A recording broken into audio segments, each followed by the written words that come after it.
There weren't always dragons in the valley. Long ago, a people fought valiantly to drive them from the land. They called themselves the Forerunners, and they would not give up what little peace they found. Swords gripped firm and shields held high, they fought doggedly to whatever ends, and from the ashes of dragon fire, they stood victorious. The defeated dragons admired the Forerunners' bravery despite their dispute. This was not the first of the Forerunners' hardships. 10 years earlier, the Forerunners were forced to flee their homes because they refused to bend their knee to the warlords of Antipatia. Facing annihilation, fleeing to fight another day seemed reasonable to the Forerunners. They traveled great distances as exiles, searching for a land where they could find peace from their trials. Their journey spanned north, south, east, and west, but not one soul welcomed them into their lands. It seemed as though they were cursed by the divine, yet that was not reason enough for them to give up. After 7 harsh winters, the Forerunners' expedition took them to a valley named the CHALCIREN, a land ripe with fruit, wild game, and timbers, but this was not all. Nearby lands rumored that the CHALCIREN was ruled by dragons.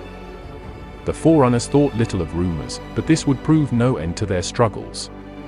As the wings blotted out the sun and the dragon fire filled the sky, the Forerunners drew the swords of their fathers and yelled their battle cry once more. The dragons saw them as conquerors, thus peace was not an option. 3 years of bloody war ensued between man and dragon. The Forerunners would not give up the hope they had found until their bodies were rent of their souls. Their bravery was indisputable, and the dragons suffered it. The dragons grew sick of the bloodshed, and offered the Forerunners an oak branch, a symbol of peace. The dragons would not cross into the CHALCIREN for 200 years, and the Forerunners would not enter the surrounding lands for 200 years. With peace made, the Forerunners appointed a king to rule the land.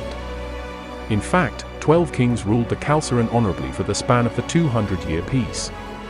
The great timbers were cleared, beautiful ores were mined, many cities were founded, and the people flourished. The reign of the 12 kings was long, prosperous, and peaceful, but was not eternal. Ealwulf, the 12th king, grew ill near the end of the 200-year peace. His days of serving his people drew near to an end. His 3 noble sons were sorrowful, but were in dispute who would rule the CHALCIREN upon their father's passing. Their love for each other slowly waned. They refused to bend the knee to each other, neither would they reason. Ealwulf was heartbroken at his son's descent. They were wroth with him because he could not name any of them as his successor. The 12th king laid in his deathbed, drenched in tears, none of his sons by his side. They believed finding followers before the impending civil war was of greater importance.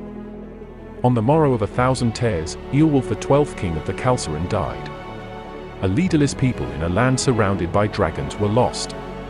The peace with the dragons was over, the king was dead, and from the ashes of a peaceful land rose civil war. Brother against brother, father against son, countryman against countryman.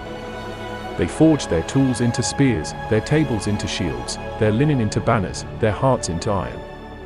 Those who preached unity died by the sword. Those who fled to the surrounding lands died by dragon fire. Desperation and malice ruled the land. War seemed everlasting and merciless, each side trapped between the decision of defending their beloved valley or fleeing into the mountains, ruled by the dragons. But that did not matter. From all sides, the dragons came in terror, ravaging the lands. The 3 sons of the king refused to help one another. If the dragons would destroy the other sons and one could hold them at bay, then it was needed help in a bitter civil war. But it did not bring needed help, but brought unnecessary bloodshed. The great timbers burned like the stars and the cities were engulfed in great flames. Those who watched, burned. Those who ran, fell upon the sword. Other lands saw the smoke that filled the sky. It was an omen from the dragons, that those who sought refuge in the CHALCIREN were hopelessly lost. Many saw inevitable death, but not all watched from their towers and strongholds.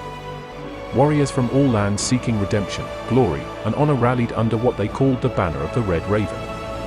Its commander promised glory and triumph, a people saved from the jaws of dragons, and a land restored to former peace. He was a hero bathed in honor and glory, whose name would echo throughout eternity. Thraxus,